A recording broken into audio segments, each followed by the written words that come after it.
Hello and welcome. My name is Adama Sesay, founder and astrologist at Lilith Astrology, and I'm here for SEKHMET Society and the Beauty Mage for your monthly new lunar cycle reading. So we're starting off with the new moon in Leo, and that's really setting off the month. It's such a beautiful lunation. The new moon is dark, but the light that it's going to shine in our world is definitely bright. It is just forming such a positive trine with the planet Mars. And Mars is all about our drive and our action and our passion. But Mars is going to go retrograde, and I'm going to go more into that in a moment. But I really just want you to know that this is a nice portal. Some mystics and psychics are calling, the 8th of August, the Lion's Gate portal for a reason. And it's essentially a burst of energy from the metaphysical world into the physical. And this is now a time that we can create and we can manifest and actually see some of our creative goals and dreams and realities come to life.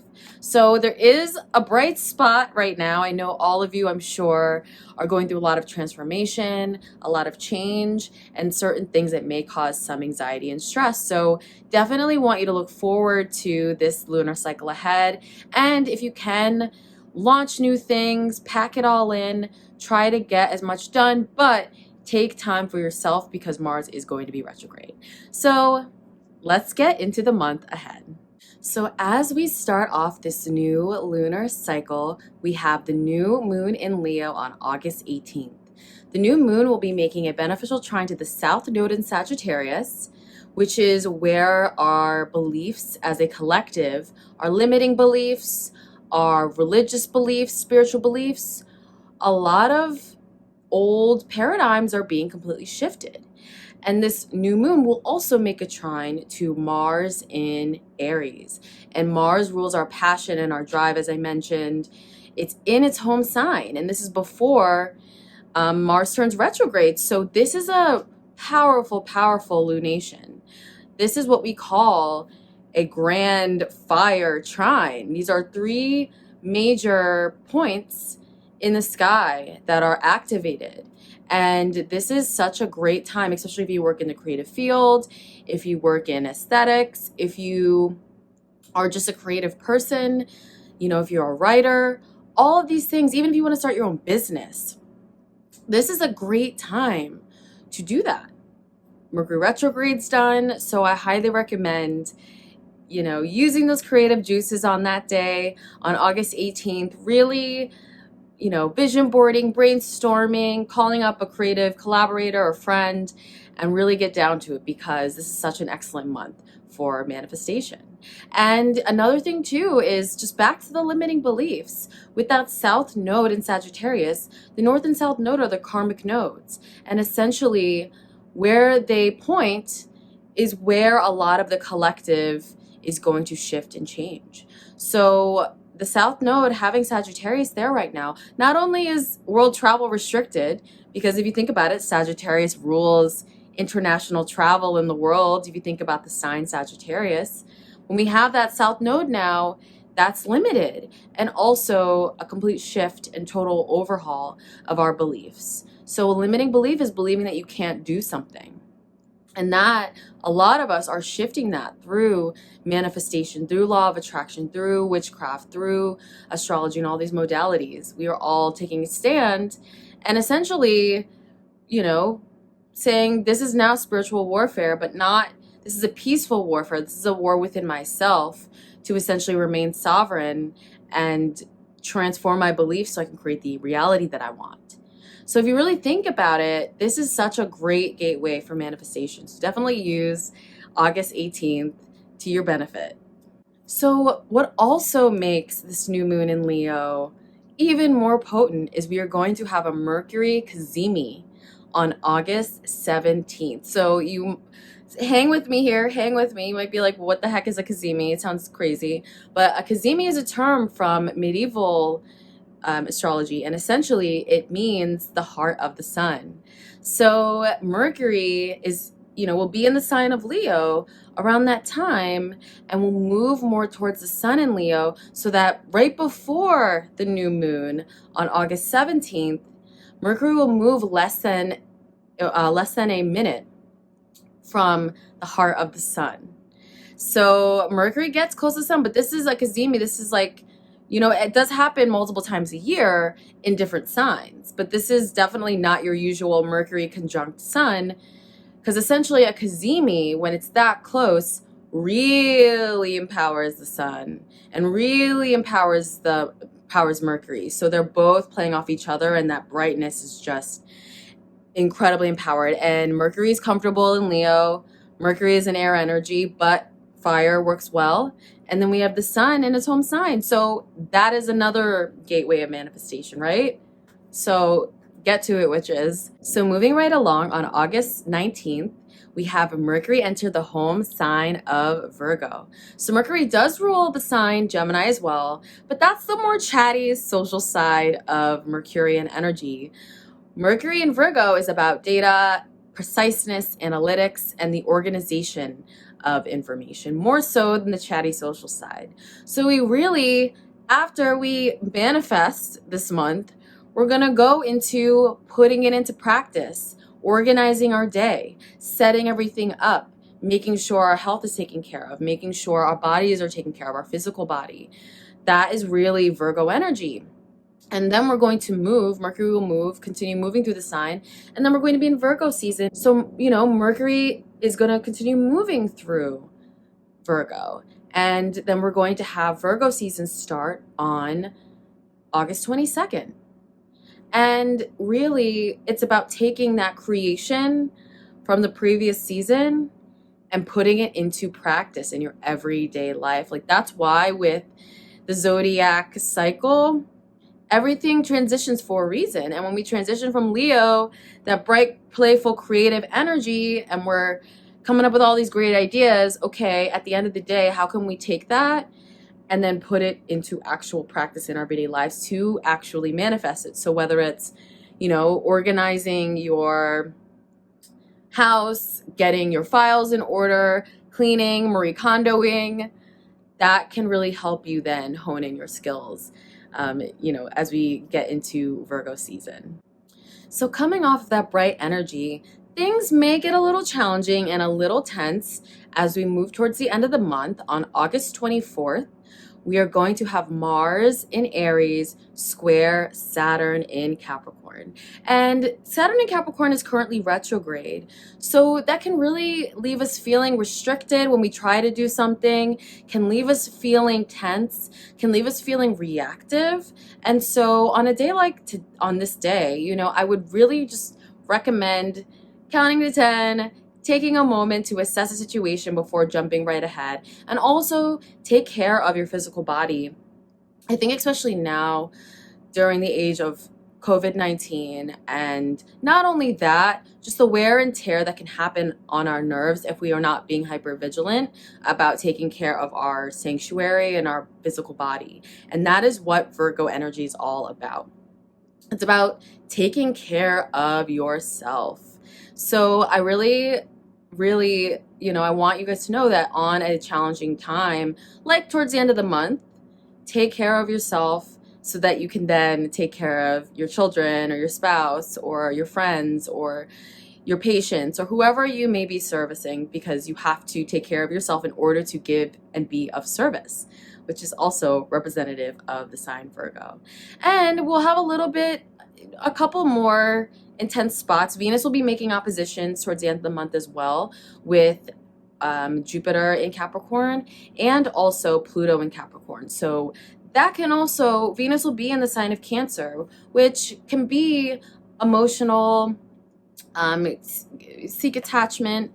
So when we have those emotions and we have them in opposition to strict authority and, dominance, we can feel a little threatened. So I think from August 24th to August 30th at the end of the month, just watch out and just make sure to be hyper vigilant of your own emotions and take time out for yourself, because you got to be there for yourself in order to be there for other people. So coming off of these tense last few days of the month of August, on September 1st, we are going to have the full moon in the sign of Pisces. And now we're going from, we had the fire new moon, we had the air full moon the previous month.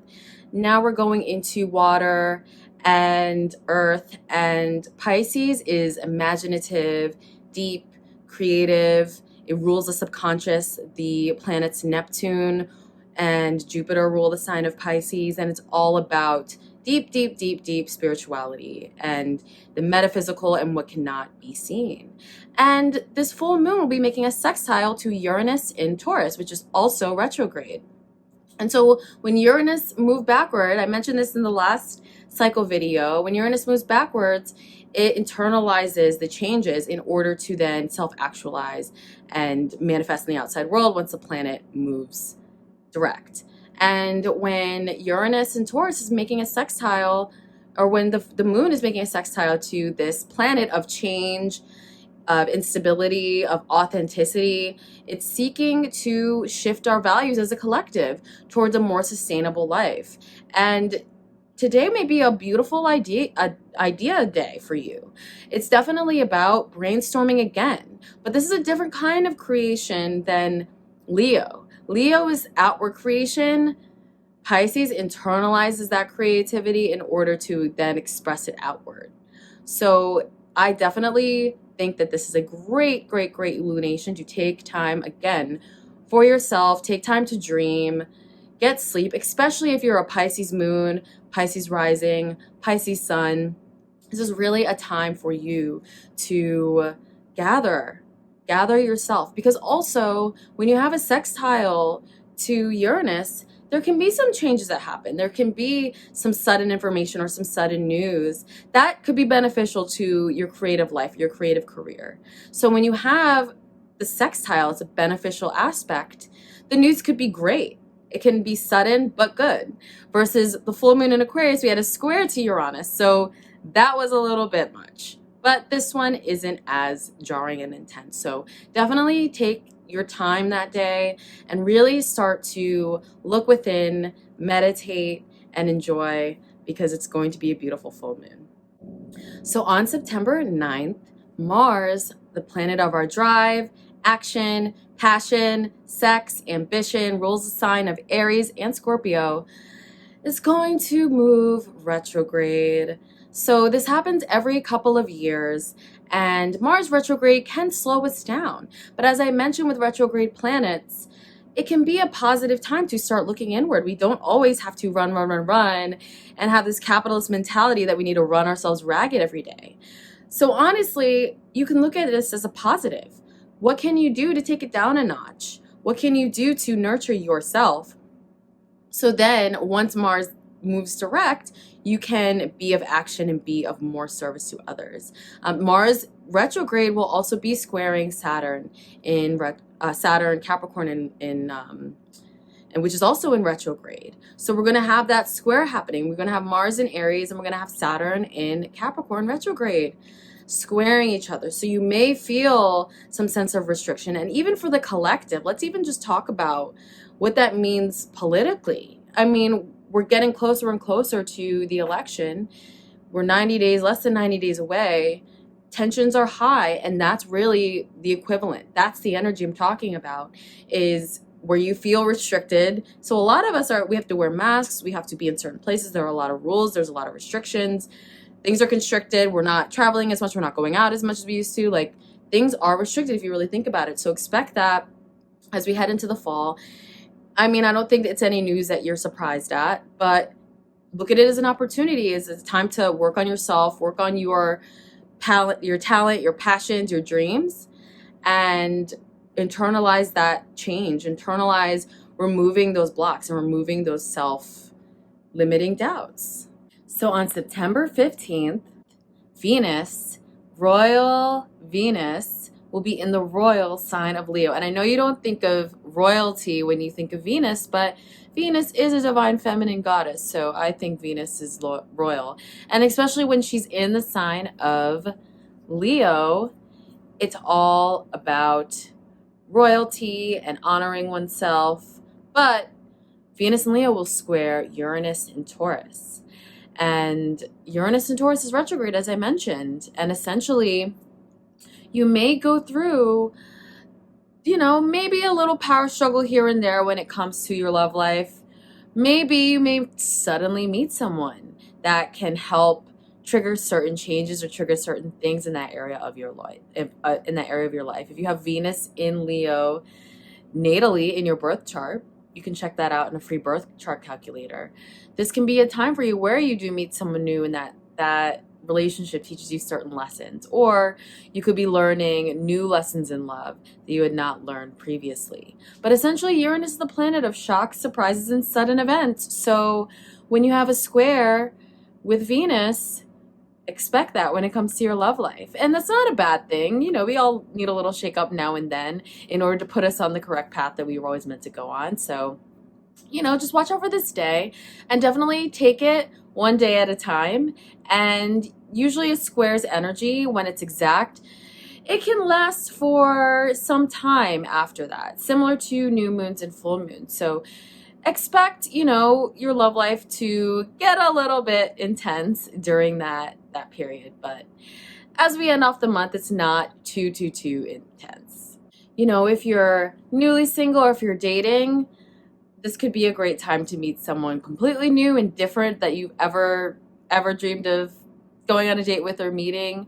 Or another thing too is a sudden opportunity in terms of a creative project, a chance to earn a little extra money. Using your creativity and ingenuity in a time like this can actually bring some results. So squares are not always bad. Squares are challenge in order to manifest. Because when everything comes easily, that's not when you're driven, right? So expect some changes, maybe to a creative project that then shifts things more in a direction of where you're thinking, or you could expect maybe some delays, but ultimately it's for your highest good. Roll with the punches, roll with the changes, and things will completely pan out the way that they should for you.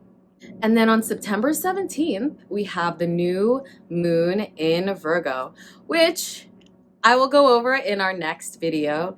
So thank you so much for watching. My name again is Adama from Lilith Astrology, and see you next time.